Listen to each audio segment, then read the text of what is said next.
I am Carrie Eliotto, and I am the Dean of Student Success and Retention. The first year seminar is our foundational element of our launch program. All first year students are placed in a 3-credit course that is designed to be reading intensive, to learn the critical skills necessary to read and reflect on what you're learning in college. One of the cool parts about the first year seminar is that there are 16 unique topics based on the passion and interest areas of the faculty teaching those. And our hope is that as students get voice and choice to self-select into a class that is of their choosing, they will connect with similar students who have like-minded passions and a professor on our campus who is really excited about the course that they're teaching. We feel like first year seminar is part of where the magic happens for launch. Hi, I'm Sarah Colburn Alsace, and I teach Spanish here. I'm a professor of Spanish, but I also have the opportunity to work a lot and do a lot in the actual liberal arts curriculum. The title of my FYS is What's for Dinner, Farm to Table, and Everything in Between. We eat a lot of things we have no idea where they come from. You go to a supermarket, it's all neatly packaged for you. You don't have any idea. You just know that that's what's for dinner tonight.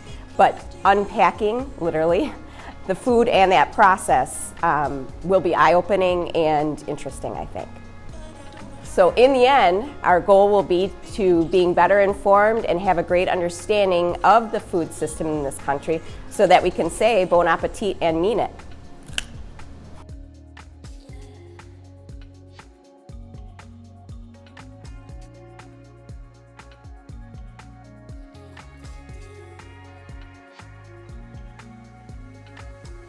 So my name is Nicole Dular. I'm an assistant professor of philosophy here at Franklin, and I'm teaching a course called In Vogue, and it covers fashion. So everybody has to make fashion choices, whether they want to or not, right? So we have to wear clothes. So I think that is something that's relevant to everybody, but I think it does have these really interesting questions in its role in society and culture, as well as these more high-level philosophical questions about it. So abstractly, we're going to consider questions like what is fashion, what makes fashion good or bad? So is that something that's just relative to individual people? Is it something that is central to certain experts like Anna Wintour and Vogue? And then we're also going to be looking at the role of fashion in social political movements like the civil rights movement, as well as its role in self-expression and gender expression. And then we're going to look at really concrete level waves in fashion, so like the rise of athleisure and certain designers like Alexander McQueen. I am Jason Jimerson. I'm a professor at Franklin College. I teach sociology. I will be teaching a course called Life Examined in Pursuit of Your Best Self. And the course is about how students can not only adjust to coming to college, but how they can do better than adjust. So instead of just survive, they can thrive. We spent one day a week working with some senior citizens at a local retirement center and asking them questions about their past, advice they would give for young people, making plans for the future, and there was a lot of bonding. So it was a really good experience. So these were people who had been kids during World War II, some of them had served. They had grown up before there was all this high-tech technology, so phones would, people that have screens that they were watching. They weren't paying $5 for a cup of coffee. So we had a lot of conversations about money.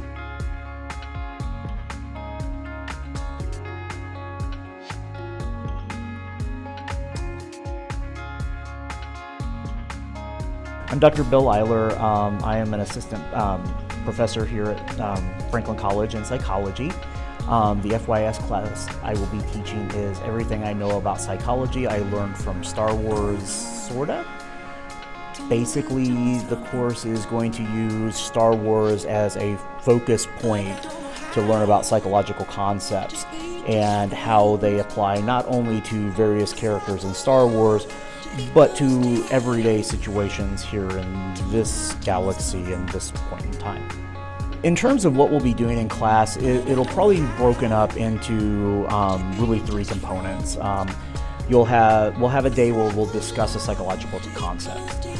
So a real brief, down and dirty kind of discussion of what this concept means. paired with that, we'll have some reading that will be done. And generally we'll watch a clip of one of the movies or a clip of one of the like animated shows like Clone Wars, Resistance, or now with Mandalorian, and that kind of portray that particular psychological concept. So my name is Kate Johnston, and I teach Spanish at the college, and the course that I'll be teaching this year for the first year seminar is called A Dog's Life, Lessons on a Life Worth Living.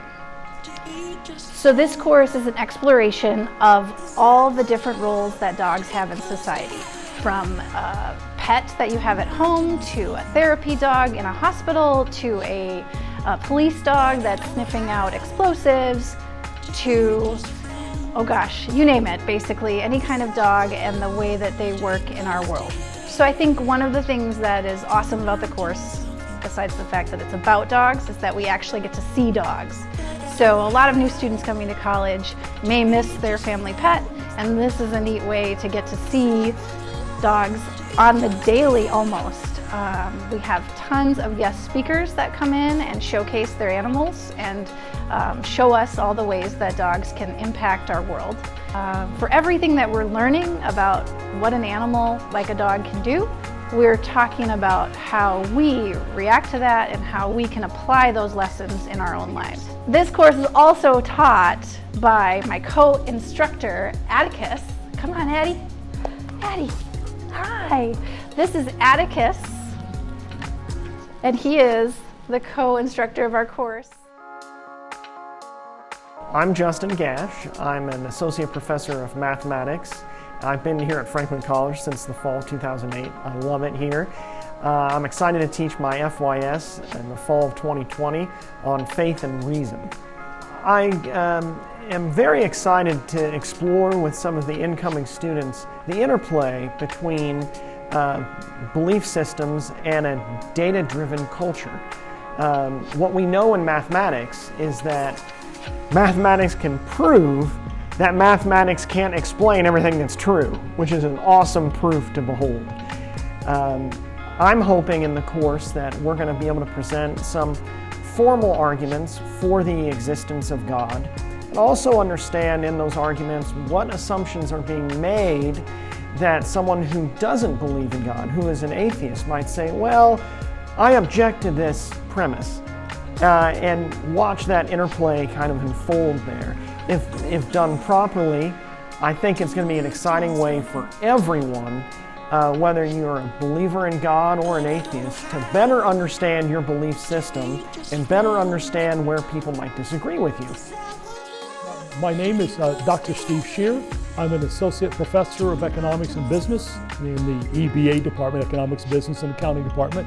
And the name of my first year seminar course is called Grown-Up Lessons from Children's Stories. So the concept behind the course is there's an awful lot of things that we can really learn as adults that we're almost sometimes maybe even tricked into learning from things that are much more simple than that. For instance, a lot of children's stories. There's messages in there that are designed to deliver some other kind of things for the children to learn.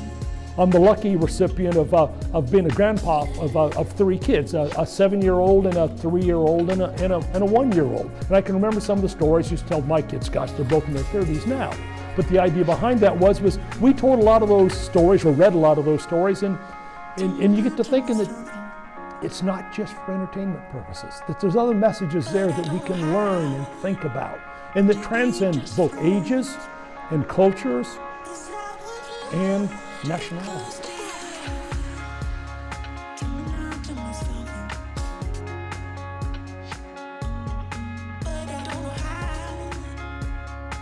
My name is Kelly Schmidt. I am an English professor, and my class is called Justice for All. The second part of that title is young adult literature and social change, and so we will read probably 3 young adult novels, and I think the main thing that students from this semester will remember, and future students will as well, is we partner with Peace Learning Center, and we go through workshops where we learn about peace education and social justice issues and how to have conversations. And then students are actually trained to teach peace education lessons.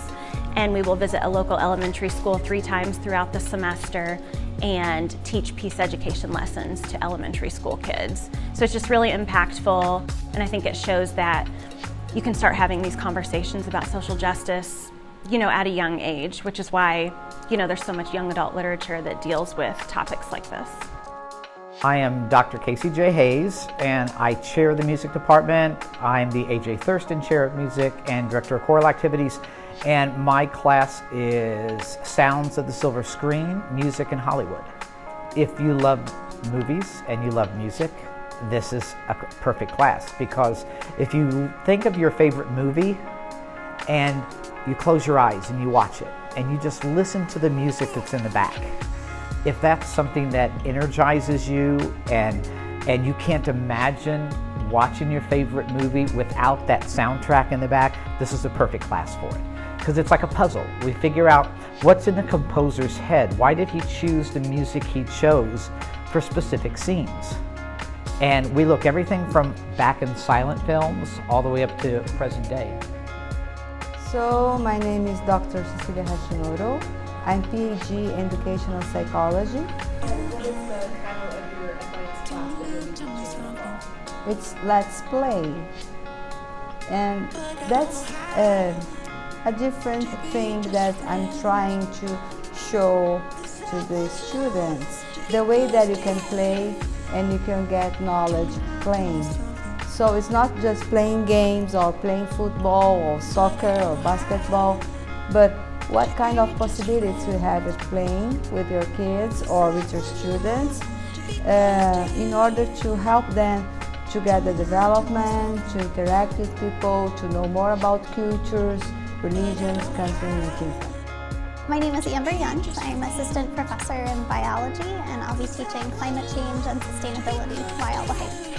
So we know that over the past 25 years that heavy rainfall events have increased 20%. We also know that if we get only a 4-degree rise in ocean temperatures, that 10% of the world's homes are underwater. So that's about 1 in 30 people that would be displaced from their homes by the year 2050. So that's pretty significant. I think this is a topic that's important, and I think that it's important to send out our students as educated individuals knowing about world topics. My name is Robin Roberts. I'm a professor of theater, and my FYS course is called Sitcoms, a Binge Watcher's Guide. I grew up watching sitcoms, and because they're only like 30 minutes, you can watch one in a class and sort of talk about it, and I think focus in on very specific things because it is such a short thing. We will do a couple of different things. First of all, we'll sort of read about the history of sitcoms, kind of how they got started, why they got started, and look at how they've changed and evolved through the decades. Then we'll look at a couple of representative sitcoms from each decade, like a couple from the 50s, 60s, 70s, and we'll read about those sitcoms and what about them is sort of unique. Then we'll also kind of look at some of the different types of sitcoms, read about those, like workplace sitcoms, family sitcoms, gang sitcoms like Friends and How I Met Your Mother. Those are kind of gang sitcoms. And we'll sort of talk about what are the characteristics of those kind of sitcoms and how those characteristics have changed based on the different types of sitcoms within those sort of genres. So my name is Gary Smith. I am a professor of computing at Franklin College. This is my 24th year. And the title of my FYS course is Your Personal Data, Who Has It, What Are They Doing With It, and What Can You Do About It?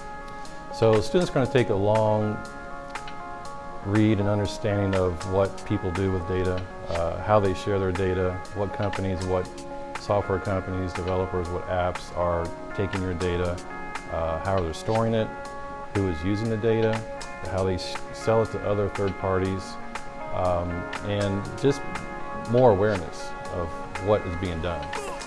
Then on the flip side of that, we're going to talk about what you can do to protect yourself. So what kind of settings you can have on your apps, on your programs, what kind of things you can do on your phones, on your laptops, and on your devices. My name is Marc Brettler, and I'm a professor in the Exercise Science Department. And the course I'm going to be teaching is the study of expertise. I've been interested in the topic myself for years as a coach in terms of what makes people better, how do you get to be good at, in my case, I coach volleyball, but how do you get to be good in anything? And so I thought this would be a perfect course to offer for incoming freshmen in college, and that it doesn't matter what their interest is. You know, if they want to be another LeBron James, be a great athlete, or Jay-Z, be a music mogul, or Zuckerberg and be an entrepreneur, how do you get to do that or reach that status? And so we kind of study what's the common characteristics between all these people, what makes somebody become, or allows them to reach the top of their field. I'm Allie Feder-Harrett. I teach political science here at Franklin College, and I'm teaching Ahead of the Game, Sports Law and Policy. Sports Law and Policy will examine the power behind the play that entertains us all. We will look at the structures of power and the policies that govern many of the most exciting controversies in sports, past and present. Issues of equity and access, so we'll think about things like what should be the response to the call for equal pay from the U.S. women's soccer team, and how, say, sports can and must be accessible to people with disabilities. We'll look at questions of doping and corruption in sports, domestically and internationally. So, and in addition to studying a lot of the controversies that have gotten attention in the field of sports over the years, we will examine the way in which the city of Indianapolis turned itself from a city of fans into a worldwide hub of sports industry.